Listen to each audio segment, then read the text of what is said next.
ओम Sai Sairam group charitable trust की ओर से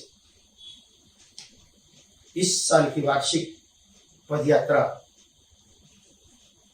की बहुत इच्छा थी सभी लोगों की। तो हम कभी से सोच रहे थे कि कैसे पद यात्रा करें, बाबा हमें बुलाएंगे या नहीं बुलाएंगे पता नहीं। सभी की मनोकामना की इच्छा से हिसाब से कि कोरोना के महामारी की वजह से हम ये पद यात्रा नहीं करेंगे, ऐसा नहीं है। पद यात्रा तो हमें करनी है और हमारा सौभाग्य है कि इस साल हम एक नहीं दो पद यात्रा करेंगे। जो गुरु पूर्णिमा की पद यात्रा है वो आध्यात्मिक रीत से करेंगे। भले हम घर पे रहे पर हमारा मन तन हमारे विचार इस सभी को हमें पद यात्रा की मार्ग पर रखना है। आध्यात्मिक पद यात्रा हमारी 26 तारीख से शुरू होगी। इस महीने की 26 तारीख से यानी शुक्रवार से हमारी आध्यात्मिक पद यात्रा होगी। सभी को अपने मन अपनी चेतना को पद यात्रा की ओर लेकर जाना है। हम सभी काल्पनिक ही सही पर पद यात्रा करनी ही है। अब इस आध्यात्मिक पद यात्रा कैसे की जाती है? तो भले हम रहे संसार में पर संसार में रहकर भी जैसे हम 9 दिन पद यात्रा में वारकरी पद्धति से जो पद यात्रा करते हैं उसी तरह हमें पद यात्रा करनी।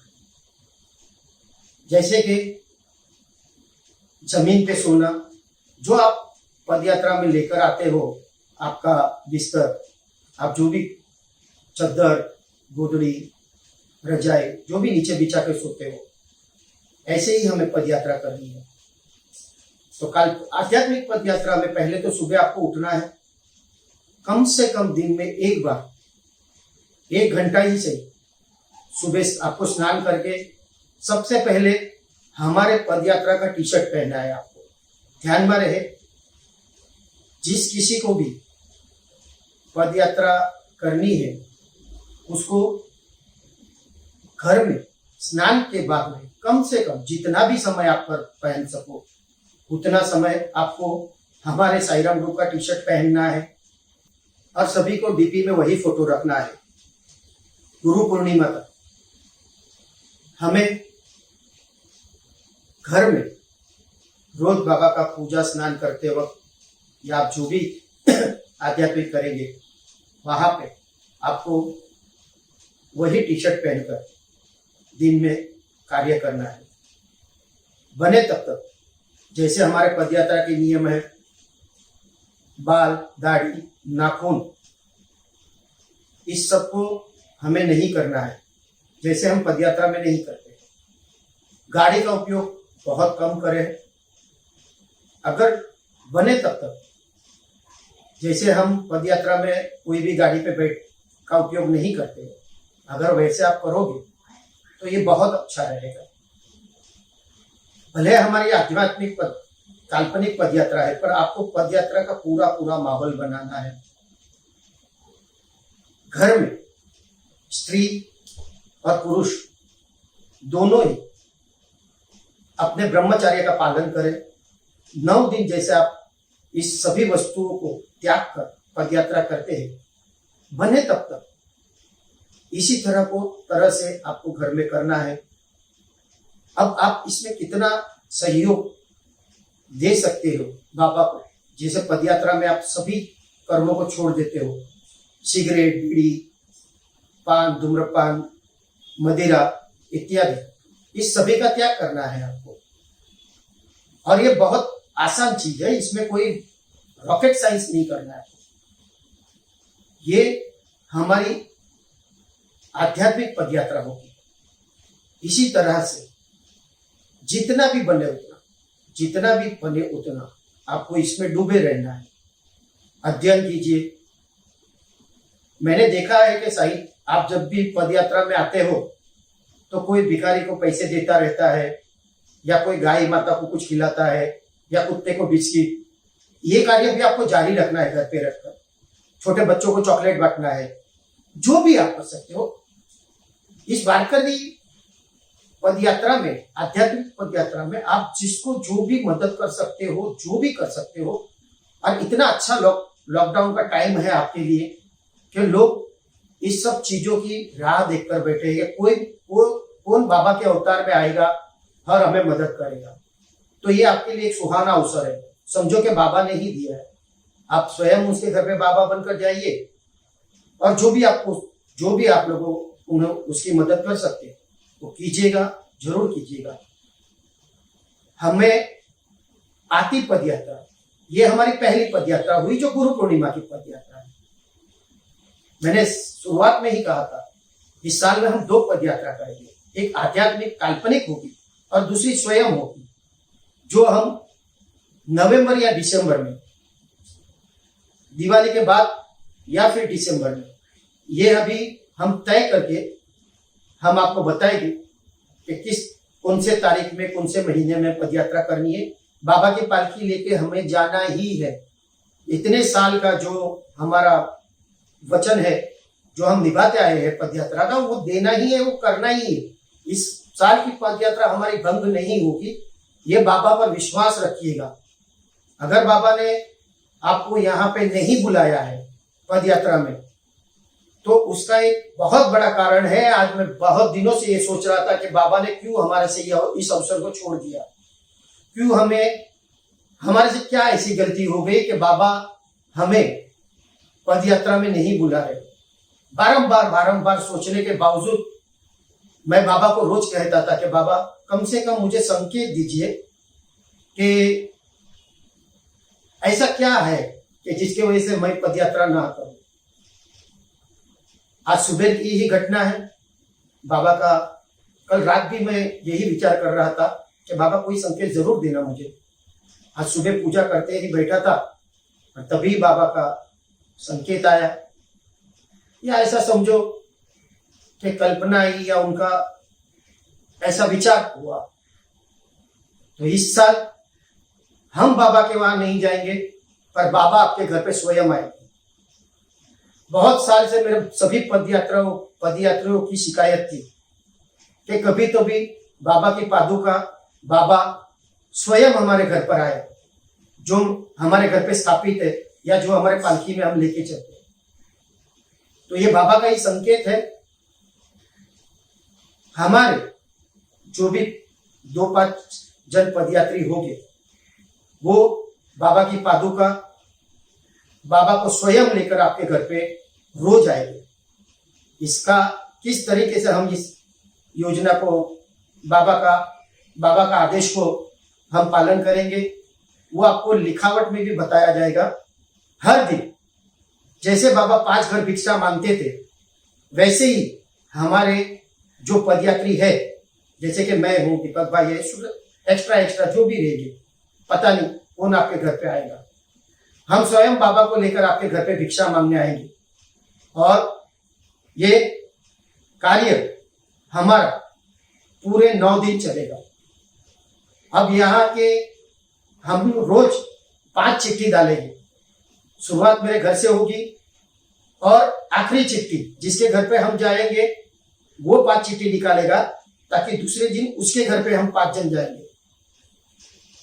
जिसका भी नाम उसमें आएगा हम उसे फोन करके भी बता देंगे, और जिसके भी घर पे बाबा जाएंगे उसको एक छोटी सी आरती करनी है, शिरडी माझे पंढरपुर, ताकि हमें बहुत लंबे जगह पे जाना होगा। तो कृपया करके टाइम वेस्ट मत कीजिएगा और सिर्फ बाबा पद यात्री के ही घर पे जाएंगे। ये बात नोट करके लीजिएगा। मेरे बाजू में मेरा भाई रहता है, मेरा चाचा रहता है, वैसा नहीं, जिसका भी नाम आएगा। अब इसके लिए सभी को व्हाट्सएप पे या फोन करके दीपक भाई को नाम लिखाना है। फिर एक बार सुन लीजिए, किसी का भी इच्छा होगा उसको दीपक भाई के घर पे नाम लिखाना है। और हम स्वयं भी बाबा का टी शर्ट पहन के जैसे पदयात्रा में होके वैसे ही आएंगे। कोई तामझाम नहीं करना है, कुछ नहीं तो हमारे एक प्रोग्राम में कोई दूसरा परिवर्तन आ जाएगा। इसलिए जिसका भी घर हम आए वो खुद भी स्वयं भी टी शर्ट पहन कर रहे, क्योंकि वो खुद भी पदयात्री है, इसीलिए बाबा उसके घर पे आए। नोट करें, जितने भी लोग जो भी रहेंगे, हाँ किसी के पास टी शर्ट नहीं है तो कोई बात नहीं, पर ये कार्य सिर्फ पदयात्री के लिए ही है। आपने जो 25 साल 30 साल से जो पदयात्रा की है और आपकी जो मनोकामना थी कि एक बार स्वयं बाबा मेरे घर पर आए, जिसको मैं कंधे पे 30 साल से लेके जा रहा हूं, एक बार बाबा मेरे घर पे आए, तो बाबा 5 घर भिक्षा मांगने आपके घर आएगी, आपको बता दिया जाएगा। इसमें एक आपके घर पे आए और आपके बाजू में जो पदयात्री रहेगा, अगर उसका नाम नहीं है तो उसका नाम जब भी आएगा तभी फिर एक बार बाबा उसके घर पे आएंगे। ऐसे नहीं है कि बाजू में आप है तो चलो उधर से राउंड मार के चले। जिस भी व्यक्ति का 5 आदमियों का नाम आएगा, बाबा उसके घर पे भिक्षा मांगने जरूर आएंगे, अवश्य आएंगे। आपको बता दिया जाएगा, आपको घर में बाबा को लेकर जाना है। आपके जो भी है, आपके घर के अंदर बेडरूम है, हॉल है, जो भी है, उसके अंदर आप सब मिलके बाबा का प्रदक्षिणा कराइएगा आपके घर के अंदर, क्योंकि किसी के घर में, किसी के बिल्डिंग में लॉकडाउन होगा तो शायद हमें ऊपर आने नहीं भी मिलेगा, पर शायद हमें ऊपर आने भी मिले, तो बाबा जब आपके घर पे आएंगे तो बाबा को आप ही के हाथों से घर पर लेकर जाना है। और बाबा को जो भी भिक्षा आपको देनी है आप दे दीजिएगा, वो सारी भिक्षाएं हम ग्रहण करेंगे। ये 9 दिन हम भी भिक्षा ग्रहण कर कर ही खाने वाले हैं, जो बाबा हमें देंगे वही हम खाएंगे, तो ध्यान में रखिएगा। बहुत सारा इतना भी मत दे दीजिएगा कि कोई तकलीफ होवे, आपका मन का भाव होगा। अब जितना आपके घर पे कोई मांगने आता है, 1 रोटी 2 रोटी जो भी आपको देना है, नहीं देना होगा तो भी चलेगा, समझा। जैसे मालसा श्यामा जी को बोला था कि बाबा ने आपसे 15 रुपए मंगाए हैं, बाबा ने श्यामा जी ने बोला था कि मेरे पास तो कुछ है ही नहीं, बाबा को तो पता है मैं कहां से 15 रुपए दूं। तब श्यामा जी ने बोला था मैं पैसे तो नहीं दे सकता, पर बाबा को मेरे 15 नमस्कार दे दीजिएगा। वो बाबा ने स्वीकार कर लिए थे। वैसे ही आपको जो भी देना है बाबा को भिक्षा में, वो आप दे सकते हैं।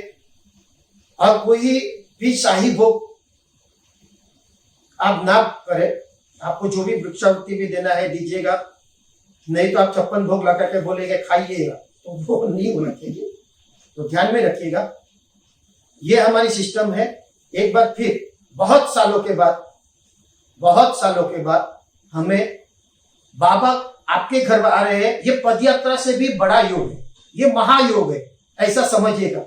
आज 30 साल के बाद में अगर बाबा किसी के घर पे जा रहे हैं, क्योंकि हमारा नियम आपको पता है कि बाबा किसी के भी घर पे हम नहीं लेके जाते, पदयात्रा रहे या कुछ भी रहे, पर यह बात स्वयं आज बाबा ने अपनी इच्छा प्रकट की है, तो बहुत ही अच्छी बात है।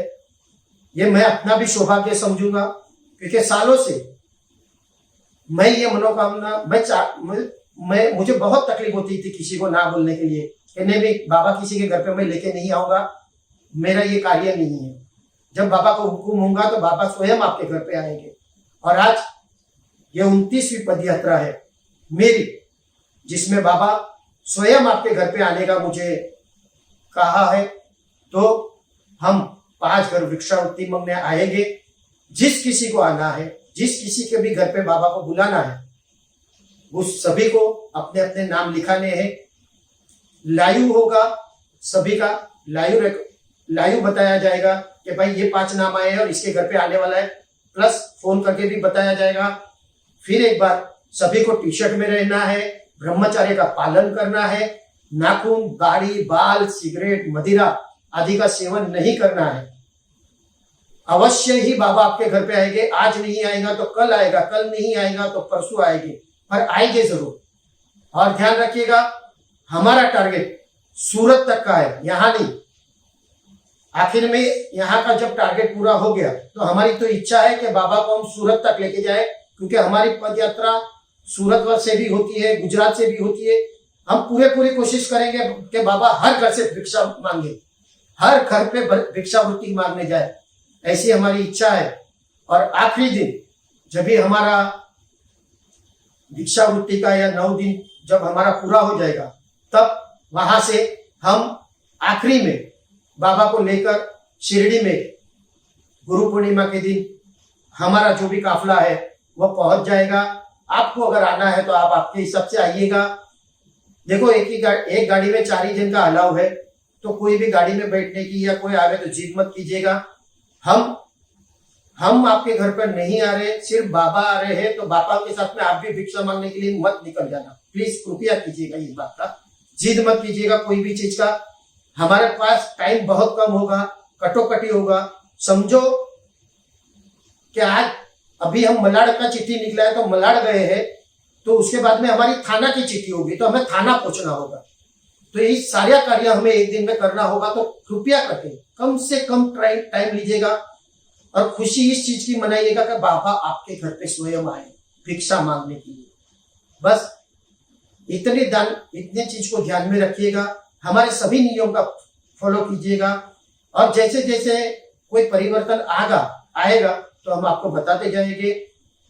हमारा भी ये पहला ही टाइम है, शायद हमारे से भी कुछ गलती हो, पर इस गलती को हमें क्षमा कर दीजिएगा। बाबा जो भी करेंगे वो सोच समझ के करेंगे, अनायास। कोई गुस्सा मत हो जाइएगा, आपको इस चीज का भी ध्यान रखना है। मैं बार बार कहता हूं कि आपकी पदयात्रा को आप गुस्सा होकर या अपशब्द कहकर आपकी पदयात्रा को भंग मत कीजिएगा। और जो भी आपके घर पे आए हैं स्वयं सेवक बाबा के साथ में, तो समझिएगा कि वो भी बाबा के साथ में उनके अनुयायी बनकर आए हैं। तो कृपया आप चाहे तो बोल सकते हो, आप उनका अपमान करेंगे या कुछ भी देंगे तो सहन कर लेगा, क्योंकि वो तो हमें पदयात्रा में भी सिखाया गया है कि हमें ये सब नहीं करना है। पर फिर भी हम भिक्षावृत्ति में वो भी आपसे अर्पण ग्रहण कर लेंगे। तो ध्यान रखिएगा, ये एक नया अवसर बाबा ने प्रदान किया है हमें शिरडी की एक ही साल में 2 पदयात्रा करने का, और आपके घर पे स्वयं आने का बाबा ने निर्णय लिया है। तो ये उनका बहुत बहुत हम आभार प्रकट करेंगे।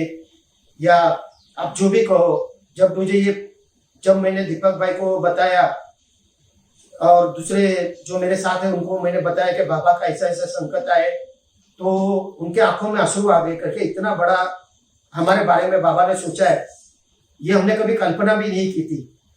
कि वर्षों से एक ख्वाब था कि कभी मेरे घर पे भी मेरे बाबा आवे, जिसके साथ में हम लोग उसके घर पे जाते हैं, पर बाबा हम एक बार तो मेरे घर पर आवे। तो ये ख्वाब हमारा इस साल पूर्ण हो रहा है। फिर एक बार पदयात्रा हमारी जरूर होगी नवंबर या दिसंबर में, उसकी मीटिंग ली जाएगी, वो आपको बताया जाएगा। इस अवसर का पूरा लाभ उठाइएगा, जितने लाड लड़ा लीजिएगा। फिर शायद कब ये अवसर आए और कब आपके घर बाबा आए मुझे पता नहीं है। मैं नहीं चाहता कि फिर कभी हमारी पदयात्रा मिस हो या हमारा ऐसा फिर कोई महामारी आवे जिसमें हमें पदयात्रा स्थगित करने पड़े। पर देखो ये पदयात्रा स्थगित नहीं है, उससे अच्छा 2 बार पदयात्रा का जो लाभ मिला है, उसके लिए हम बाबा से खूब उनका धन्यवाद प्रकट करते। इतना कहकर सभी पदयात्रा को मैं कहता हूँ, उमंग में रहिएगा, जोश में रहिएगा और जोर से इस साल ये दूसरी पदयात्रा 2 पदयात्रा करने मिला है, उसका बाबा से बार शुक्रिया अदा कीजिएगा। इसी के साथ में मैं सभी से ओम साई राम कहकर इसका विमोचन कर रहा हूं। तो शुक्रवार की सुबह से हम घर से निकलेंगे, और जिस किसी का 5 नाम निकलेगा वो शुक्रवार को सुबह 5 चिट्ठी निकाल देंगी। सबसे पहले हम जिसका भी नाम आएगा उसको फोन करके बता दीजिएगा। ओम साई राम। सभी का मनोपूर्वक स्वागत है, सभी हर्षोल्लास से आप बाबा को घर पे बुलाइएगा। ओम साई राम। साई बाबा की जय। सद्गुरु साईनाथ महाराज जी की जय।